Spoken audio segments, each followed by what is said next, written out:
Good afternoon, and welcome to the latest in our series of Eno Center for Transportation webinars. Eno is an independent nonprofit that shapes public debate on critical multimodal transportation issues and builds a network of innovative transportation professionals. My name is Kirsten Hall, and I'm a senior program manager in training and professional development at Eno.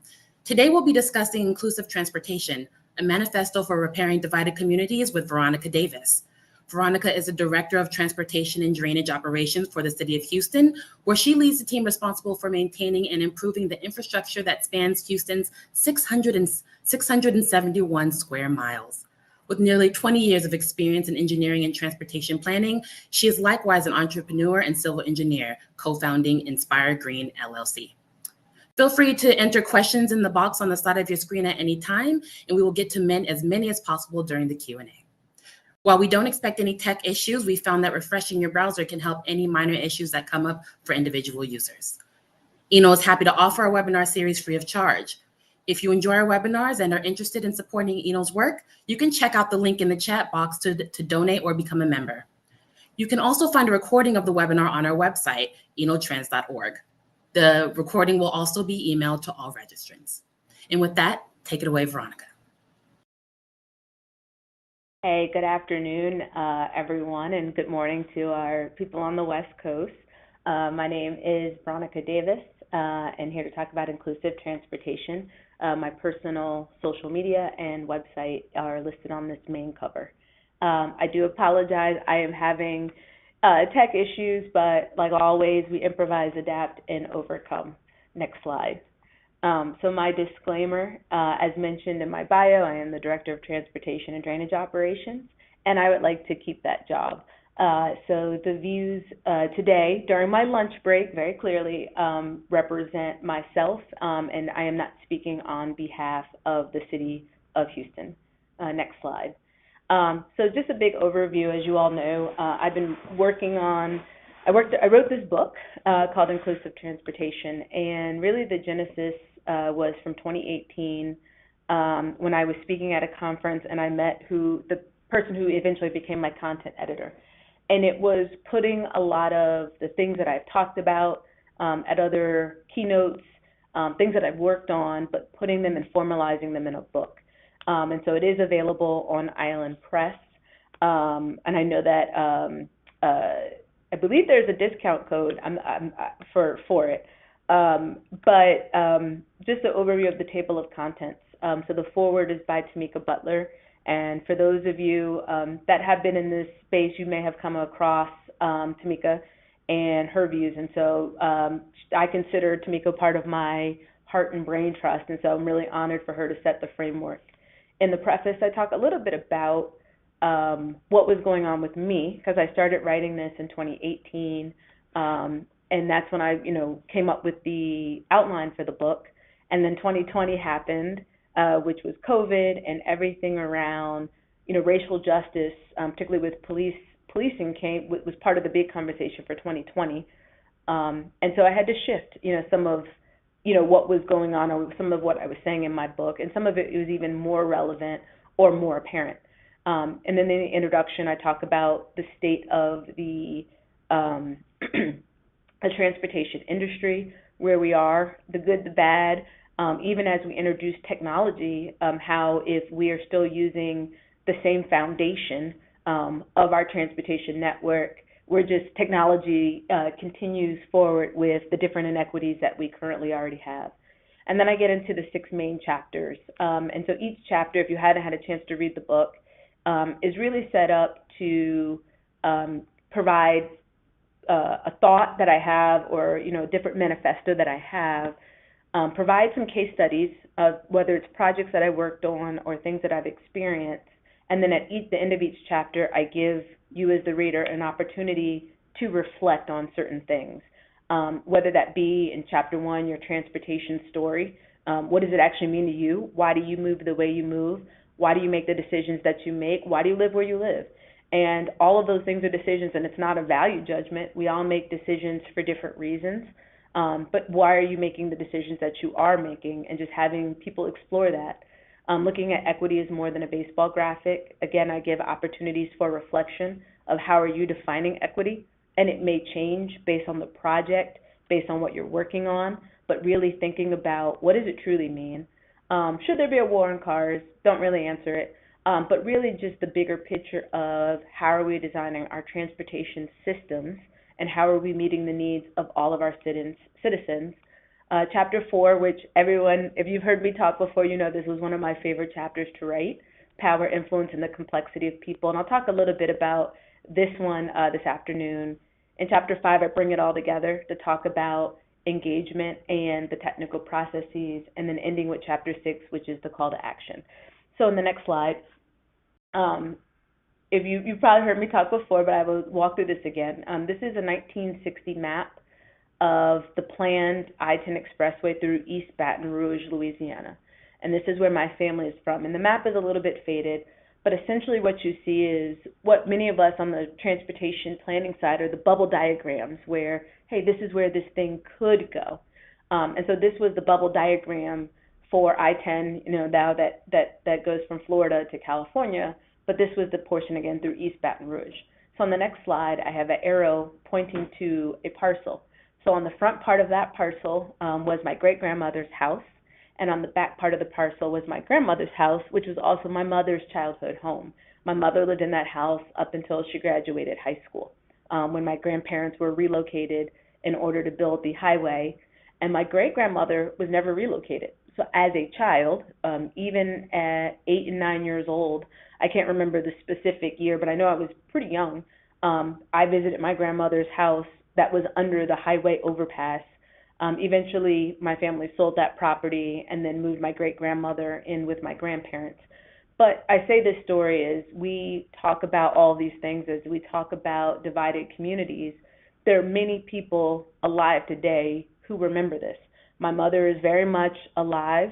My mother has a very good recollection of these things. I was able to actually, in the book I shared, that I was able to find where St. Francis Xavier Church was able to talk about even just the overall impact of this highway system. And so we are left with a system that people can remember. So the next slide, I have a photo from my mom. So that's my uncle standing in front of my great-grandmother's house. And then that is on the right is a photo of what this looks like today. So this entire area is now basically a park. And it's interesting because the park was designed to connect the communities, despite the fact that a big swath of this community was removed. A little bit more about me in the next slide. I am from Maplewood, New Jersey.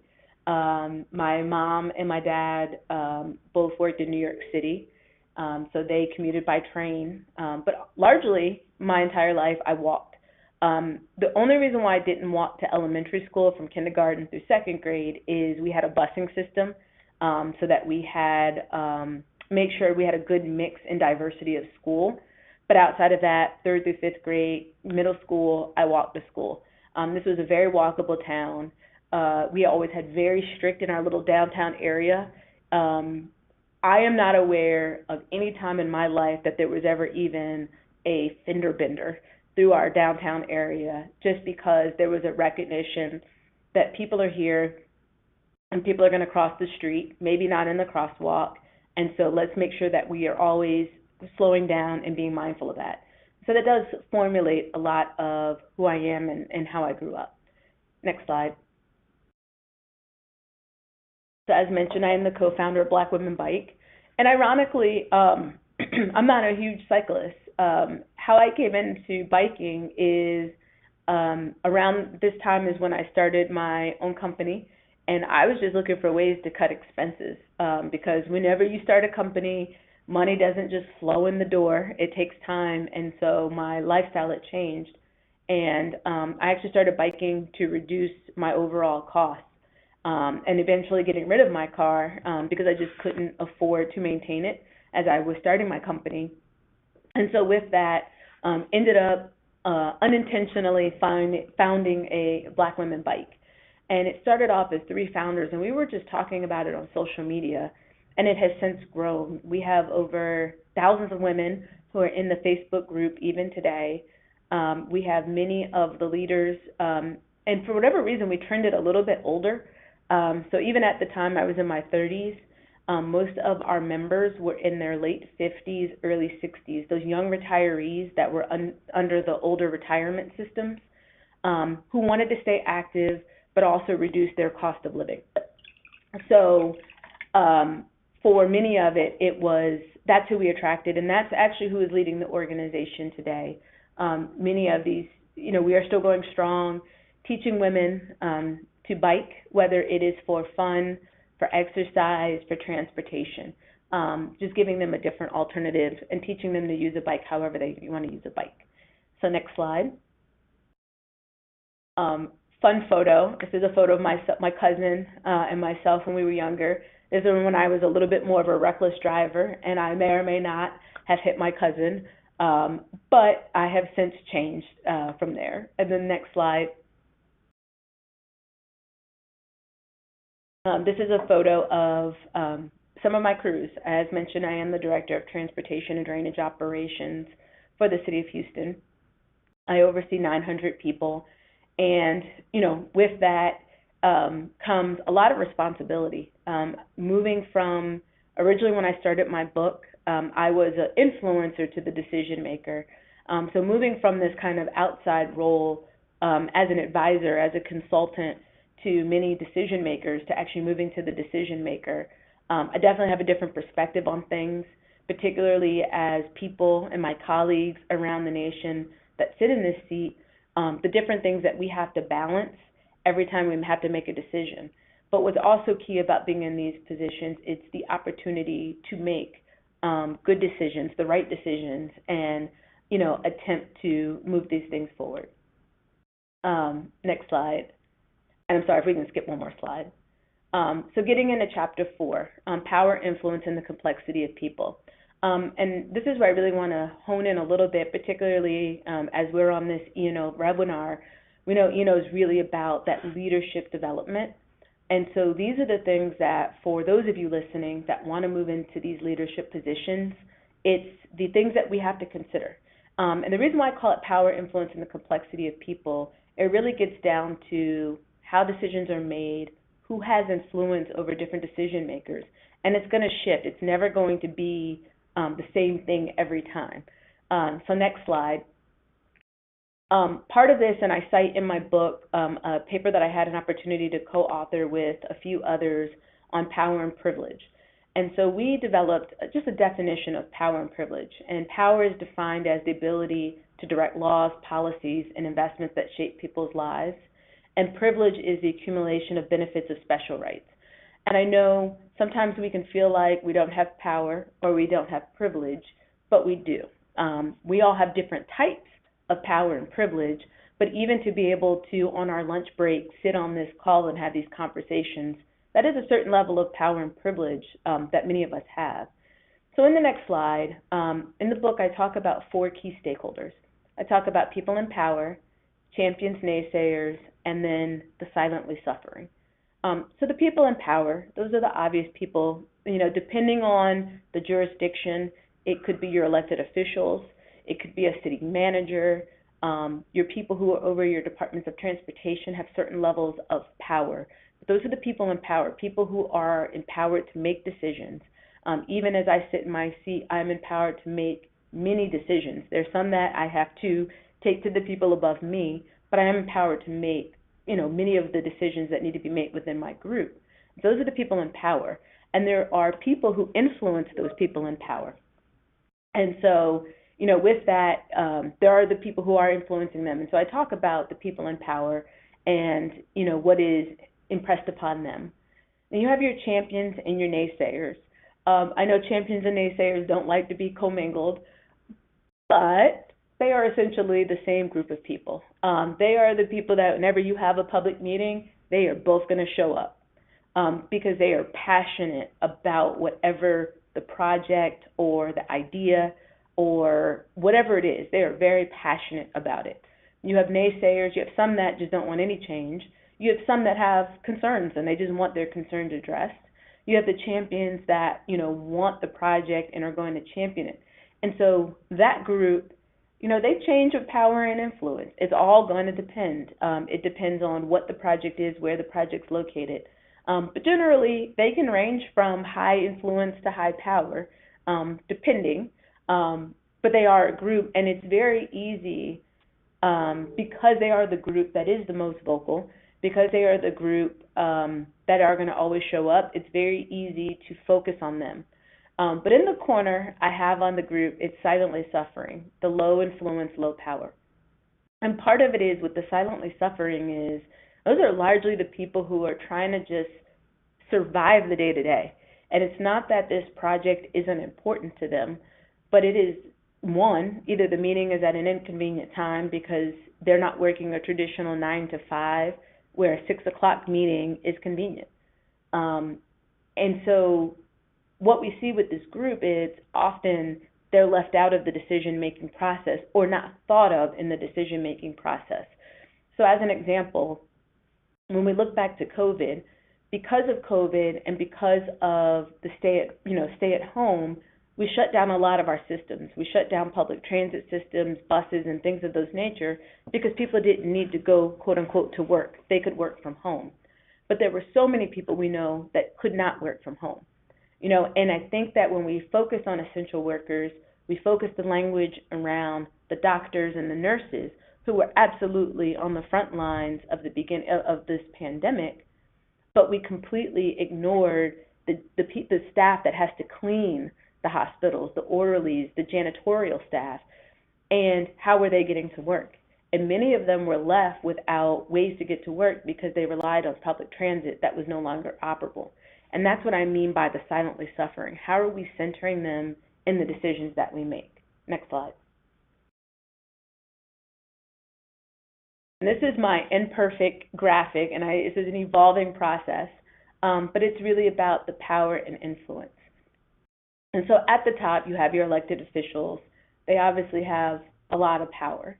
Your agency leadership, such as myself and my colleagues around the nation, there is a lot of power that we have. You have your middle management, but really the focus is on the people doing the work.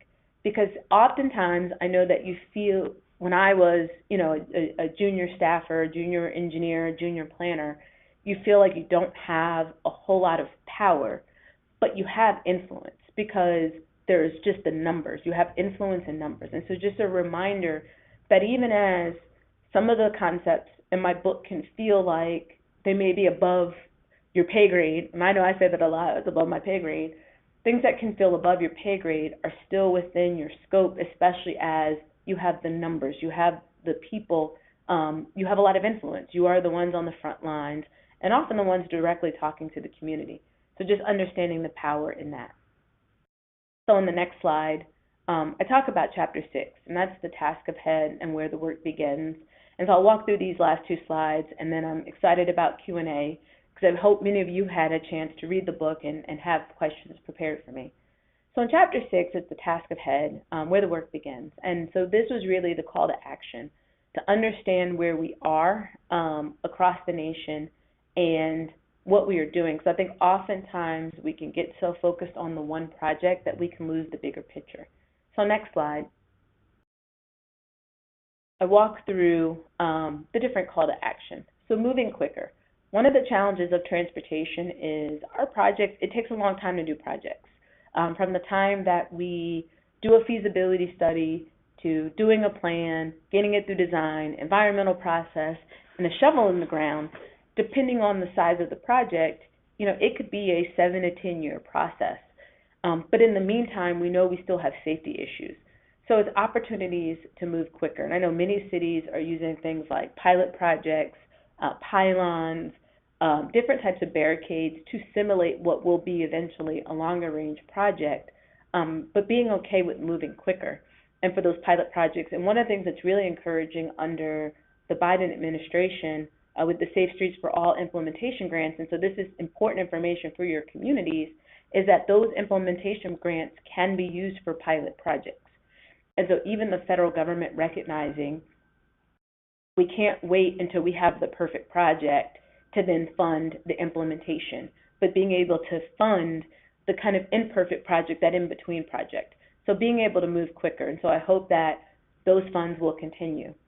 And number 2, it's directing a vision. Oftentimes with transportation, we are forecasting from where we are today, but having an opportunity to look at who do we want to be in the future and then moving backwards. I remember I was in Montgomery County, Maryland, as they were looking at their long-range plan. And so I just tossed out an idea, and I tossed it out in the book, and I'm not suggesting it, by the way. But what if a city, what if a community had a vision of, we want to remove all of our surface parking lots because we think that there's a better use for that particular property? Or what if a jurisdiction said, we want to remove half the pavement on our roadways? What does the transportation network then have to look like? How much more public transportation do we have to have? How else are we going to move people? So it's really just not being limited by what we see today, but really thinking 30 years in the future of, what do we actually want our community to look like? If we think about technology, 10 years ago, we didn't know that cell phones were going to be able to do what they do today. The clarity of even the photography on phones, we didn't have that vision 20 years ago, but now we know what is possible. So just from a transportation perspective of having that different level of focus. So for 3 is enabling bold leadership. Part of how you can have good people in seats is they have been empowered to make those good decisions. And so really just making sure that we are doing what we can in our part to enable that. And even as for me as a leader, it's making sure that my staff knows this is the vision and they are enabled to make the different decisions that they can make.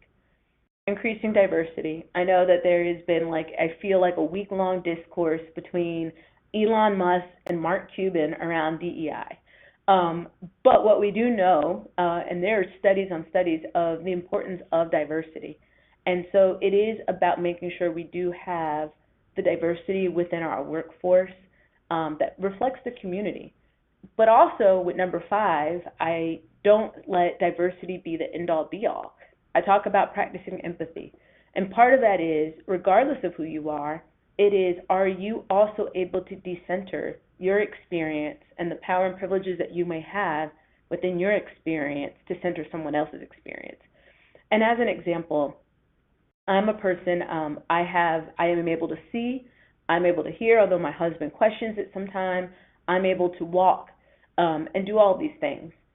But I also recognize that there are people who are unable to do that the way that I am able to do it.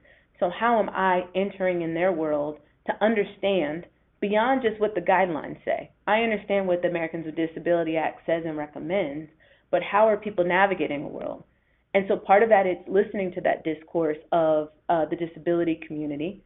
And part of that is also, taking the time to really, just decenter myself in some of these things so that I can make better decisions. And so part of it's increasing diversity, but it's not an excuse to not still do the work individually so that you can expand your understanding.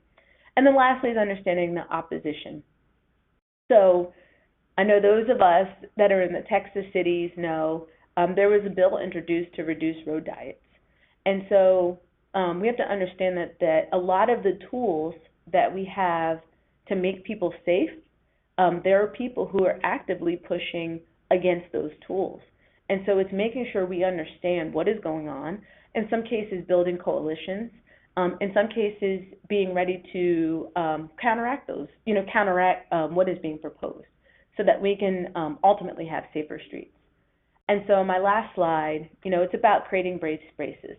So in everything that we do, how are we creating brave spaces? I know we talk about safe spaces, but sometimes we have to be willing to be a little unsafe and be brave. And part of that is speaking our truth, bringing our vulnerability to all of these conversations, inviting ourselves to make mistakes, acknowledging the limits of our expertise, which is very important, because I think sometimes we can bring our emotions into it and we can think we know more than what we do, but making sure we acknowledge the limits of our expertise and then learning from others. So with that, I am excited to talk about Q&A. We are having some intense rain, so you might hear some thunder and lightning in my background, but I'm excited to have this conversation with you all. Thank you so much, Veronica. And as mentioned, we are going to move into the Q&A portion of our webinar today. Again, if you'd like to ask a question, feel free to do so in the right corner of your screen there. I'll go ahead and kick us off and just ask Veronica, what did you learn about yourself throughout the process of writing your book? You mentioned earlier that you started this process in 2018. So what was that process like, and what did you learn about yourself throughout it? Woo!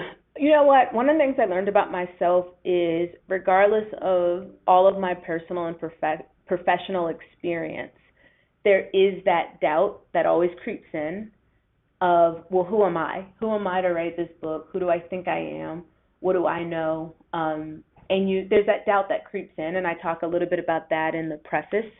There were a lot of tears. I don't know if I mentioned the tears, but the Isla Press staff know that I was extremely whiny at some points because while I may project a level of confidence now, there were definitely times when I was just not sure, or I couldn't find the words, or I couldn't say what I want to say. But the thing that I learned is the ability to push through the self-doubt. We're going to have doubt all the time, and there's times that you have to learn to just push through it and say, what else could be true? I hear you, but what else could be true? And what else could be true is I could write a super awesome book and people could really appreciate it. And it's really just pushing through that self-doubt and learning to do that. Absolutely. Let's move on to some questions from our audience. We have someone asked, are there any book or, okay, they're coming through. Let's do it. How do you inform leadership to make more progressive decisions to approaches, communication skills, and results? Some of it is, one, you need to know who you're approaching. Every leader is not going to be the same. So I think with whoever you are attempting to approach, you have to know the best way to approach them. And I will give an example of a leader that I worked with. The approach to this person was they didn't want a lot of information. It was, you have to hit the highlights. And so anytime I had to brief that leader about something in my career, it was putting in a nice PowerPoint presentation with photos and bullet points, because that is what that leader and how that leader took in information.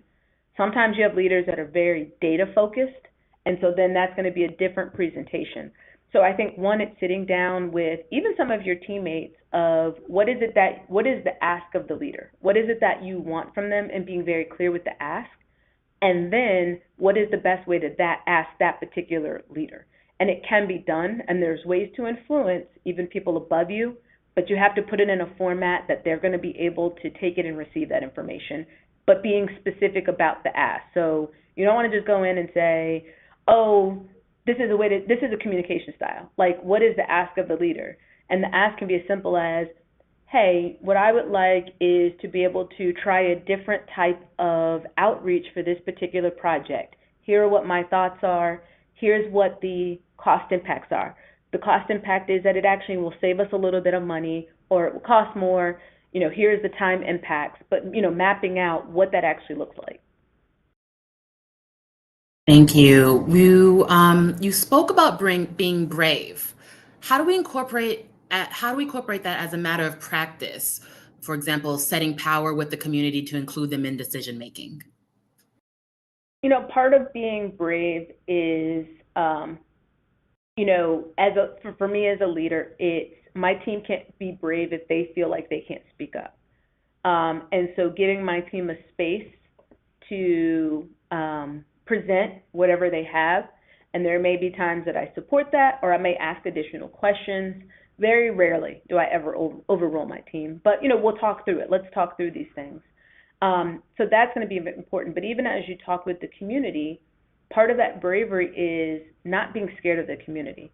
Oftentimes when I talk about it in the book, where people don't want to go out to the community because the community gets upset, and so then we don't talk to the community, so now they're super upset, and you create this kind of cyclical process of a community being upset.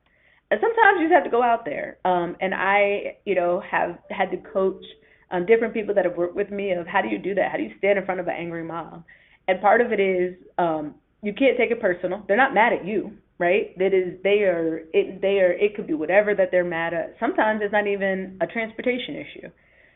So it's having that understanding of what are they upset about and letting them get it out. Let the community get out what is your concern, get it out, and then talking through it. And that takes a lot of bravery because it is very hard to stand in front of an angry mob. Trust me. I was very thankful. I share in the book a story of a meeting being cut short by the library police. I was very thankful the police showed up and cut the meeting off. Live out being honest. But it was also just showing up and then coming back up, and it's just because you have one bad meeting, that's all right. We're coming back out. And sometimes you just have to keep showing up. And eventually people realize, oh, okay, they really do want to work with us. And it could be hard. And you just sometimes, may need to have something in your back pocket for when you get home to help you decompress. Right. Another attendee asked, how can we as transport planners prevent more communities from being divided and ensure that communities' voices are heard louder than the honks that are stuck in traffic? I wish I could say I had a magic bullet. Part of it is, and some of what I talk about is some of the most effective community engagement that I have within my experience has been by going on the street. I think as long as, when you have a public meeting in a stale elementary school basement, it leads to naturally certain groups attending. But it is really about bringing people together, and sometimes it's trying to find a community space, but being out on the street and talking to different types of people. Sometimes it is about, and every project is going to be different, but sometimes it's trying to make sure that everyone's on the same page of what the goals are. Because if we don't agree that the goal is safety, it is very hard to bring that community together. And so having that level of understanding of, at the baseline, what are we attempting to achieve? And keep going back to that, hey, these are the goals that we said as you move forward. But it's always an evolving process, and that's where enabling bold leadership becomes in, because sometimes you just need a leader that is willing to make the hard decisions, and it just comes down to that. Another question for you is, what does the next wave of transit innovation and change look like? What are you excited about? Oh, what am I excited about? Mm-hmm. That's a deep question. One of the things I'm actually really excited about as an industry, it's the true merging of transportation and then green infrastructure. We have made them separate things, and we still attempt to try to keep them as separate things. By nature of my title, I can't. Within Houston, I can't make them separate things. But what I am seeing is across the nation, the true incorporation of green infrastructure in projects. And so it's not this thing that just becomes the buffer zone between the back of the curb and the sidewalk. But we're seeing, I think it was, Seattle has like this really beautiful way that they're using green infrastructure such that it's also kind of urban design, and it makes the whole street just better looking, while also meeting the needs of the drainage system.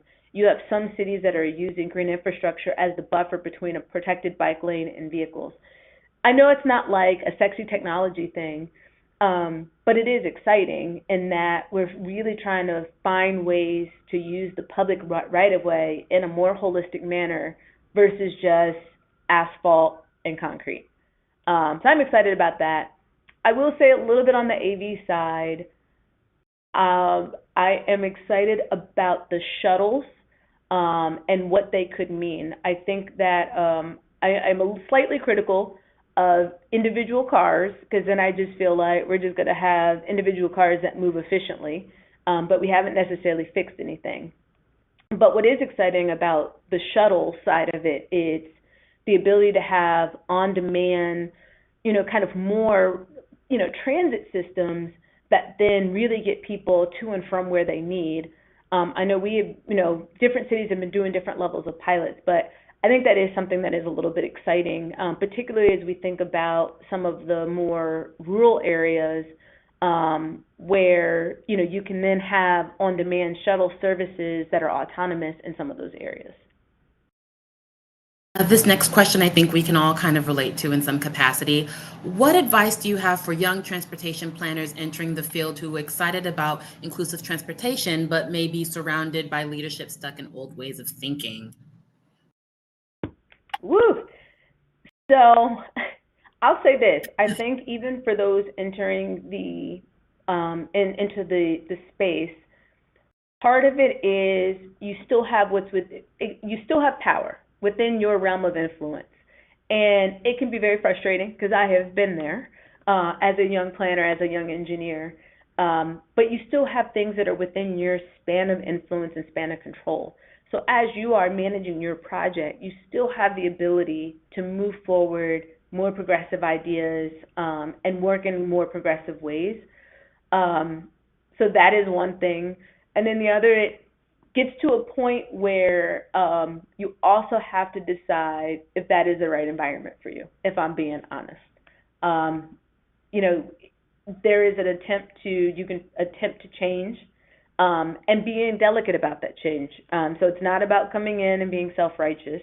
Again, it's about understanding your leadership, how to influence them, how do they receive information, how do they take in information, and being able to present that in a way that's respectful, taking control of what's within your span of control. And if the needle's not moving, you then have to decide, is this the place I need to be or I want to be? Another question comes in regarding bike lanes. Cities like DC do a better job clearing snow and ice on the roads in winter, but not in bike lanes or sidewalks. Does anywhere do a good job of this type of prioritization? What can be done to improve these systems? I actually don't know of any, there's like a random, I saw something on social media. I can't say specifically, but I know I saw on social media. I think there's like a city in Michigan that does a decent job of that. I think this is where, as an industry, I'm not to answer that question, but as an industry and as someone now that has operations and maintenance responsibilities, I would have designed things a lot differently. And I know that even as NACTO looks to update their, bike design guideline, that's a lot of my commentary is how are we going to operate and maintain it? I think some of the challenges, cities do a really great job of implementing these bike infrastructures, but we really haven't designed them in a way that's easy to maintain sometimes. Whether it's we don't have a machine that can get through whatever the width of space between curb to curb or however however it's designed. So I think some of it is, as planners, and I've done this as a planner, so I'm absolutely guilty of, you come up with a concept and you have all these things, you need to prepare your report, and operations and maintenance is like 2 sentences at the end of the report. We do have to think about operations and maintenance early in the process. Part of that is bringing the operations and maintenance teams into the conversation earlier in the process, because then we could probably design and operate, we could maintain and operate some of these things better, whether it's snow removal, leaf removal, or any of the other items. Thank you. Next question is, how can we help people understand that a system that requires driving, where it's the only option, is inherently inequitable because it requires a multi-thousand-dollar buy-in, a car?